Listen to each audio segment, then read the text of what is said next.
Pocket থেকে condom বের করে দেখায়।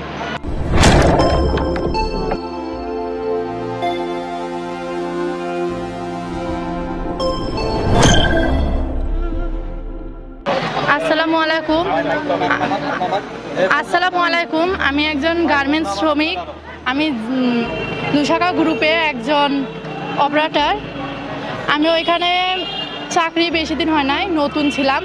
এরপরেও আমি ওইখানে কয়েকদিন চাকরি করছি। আমার কাজের ভুলের কারণে পিএম আমাকে চেম্বারে ডাইকা আমাকে চর মারতে চায়, আমাকে জুতা দেখায়, বিভিন্নভাবে যৌন হয়রানি করে।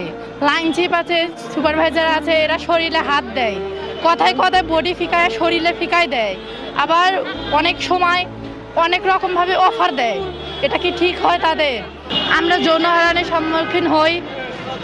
আমাদেরকে সব কিছুতেই করা হয়। আমরা পরিবারের কোনো রকম সমস্যা হলে আমরা অ্যাবসেন্ট করলে ওখানে গিয়ে 5 ঘন্টা দাঁড় করায় রাখে।